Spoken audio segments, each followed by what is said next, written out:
Best, a lot of Alfonso Cuarón. Hello, guys. Hello. Let's start with 100, and then I'll go to 228 in the back. It's like an auction here. Yeah. And 43. Yeah. Hi, congratulations. This film is filled with your love to your country. So I've lived here in LA for 8 years. Now I could more understand the beauty of my country, Japan, and my culture. So you are back to your country to make this film with your people. So could you describe how was your journey to make this film, ended up with the multiple Oscar, and then your dear friend called your name as the best director? Wow, it's a long, long, long question. Yeah. Well, the journey has been, as every movie, it's been a very long one. Truth of the matter is that if anything that I have ever done, this is the one that I expected the least. This is not what you would call Oscar bait, you know, in the paper when you do it and when you finish it and when you try to put it together for distribution. And so I'm thrilled that this is happening. Most importantly, that audiences around the world and the Academy are embracing a character who's a domestic worker from an indigenous background. We're going to go back to 228 and then Here. to 233. In the back. Hola. Stand up, please. There you go. Straight up. Yep. Carlos Aguilar from Remezcla. There's a lot of there's a lot of films being made in Mexico and Latin America because the government there funds or helps fund the films of those filmmakers. But U.S. Latinos born in the U.S. Don't have the same access. What do you think needs to change for Latinos in the U.S. to? No, this is an interesting question because there's so much talk about diversity, and I mean some progress has been made, but definitely the Hispanic Americans and specifically Chicanos are really, really badly represented still. So let's go to it's amazing, you know. I mean, it's a huge percentage of the population, so, yeah. 233, and then we'll go to 43. Hi, Alfonso. Congratulations. I'm Dania Iman from The Voice of America. How do you know Yalitza is the one? Wow, it's just that she was to perform probably nowadays my oldest bond of affection, that is Libo. So it was just something that it was completely instinctual. You know, when she walked into the room, I knew it. It was as simple as that. And by the way, it is amazing to observe her work, to watch her work. It's just this woman can do whatever she wants. Just think about this. She had never done a film before. Half of the dialogues are in Mixteco. She doesn't speak Mixteco. She learned the Mixteco for the film, with a perfect, not only intonation and accent, but also emotionally truthful. So she's amazing. Thank you. We're going to go to 43 and then down here to 123. Matt Fagerholm, RogerEbert.com, incredible film. Thank you. Do you see this as any kind of spiritual companion piece to Children of Men in terms of how both films talk about the plight of, the challenge of bringing new life into a chaotic world? I think both films really play off each other in really provocative ways. Well, it's as I don't really see my films after I finish them. I prefer to see other people's movies. I don't really think so much about my films. I know that thematically and in terms of cinematic approach, they have a lot of common, but I would go further back probably into Mamá También, that they're kind of very connected.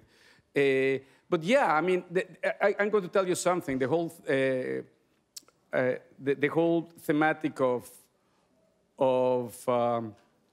birth, I was not even aware that had repeated in other films until you guys, some of you guys from journalists and people from the press and critics mentioned that out.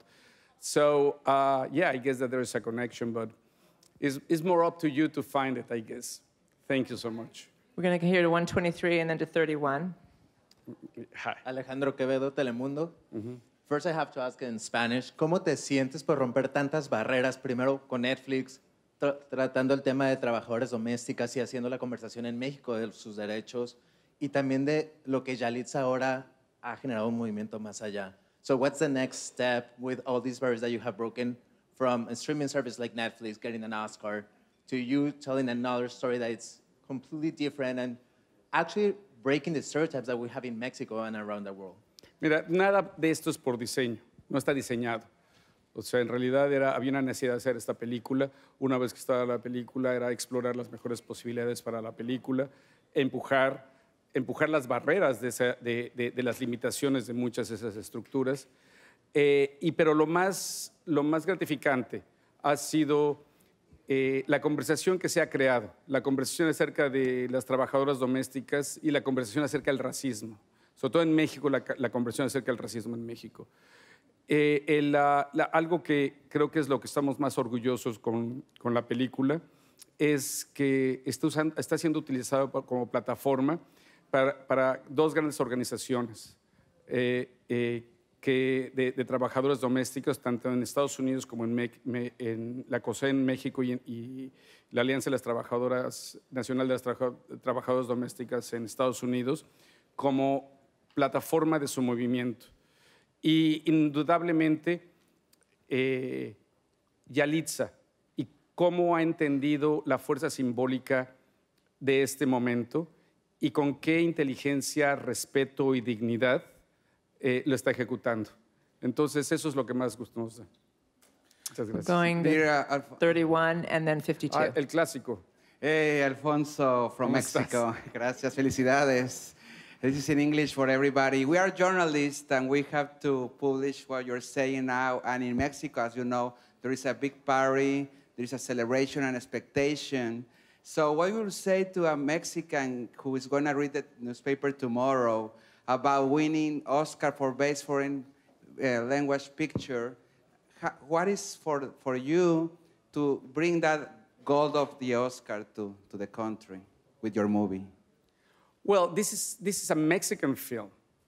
You know, this award belongs to Mexico.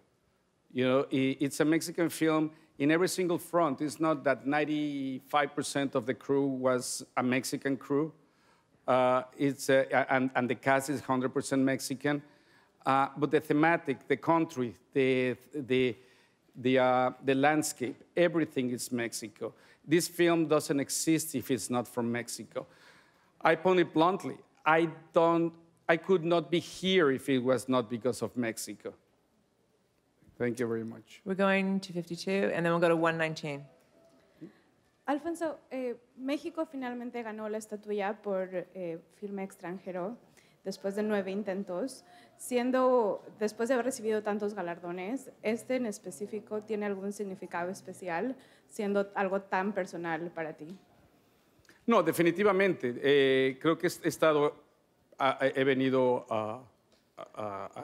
mis películas han estado nominadas a premios de la Academia, pero ninguna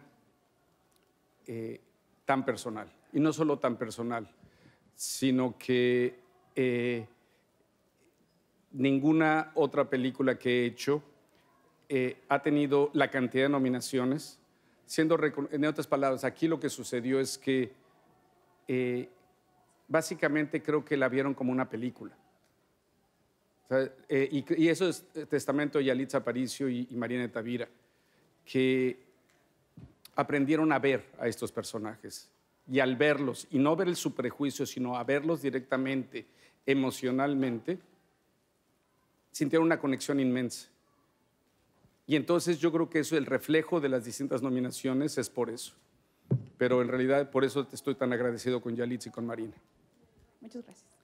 We're going to 119, and then I do have to wrap it up. I'll end with 32. Buenas noches, Alfonso. María Hurtado de Univisión. Sin duda esta película... How's your Spanish, guys? ¿Sí? I'll do it in English. Are you doing Spanish. good?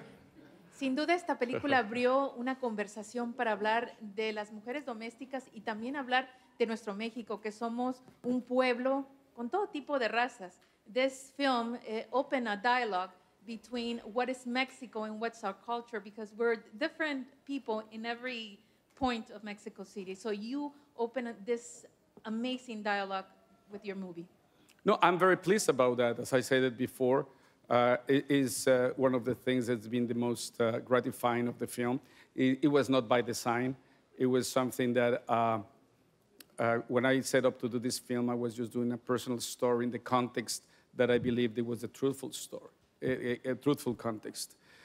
This conversation, I cannot be proud of because it's a conversation that should have happened, I'm not saying years or decades, probably centuries ago.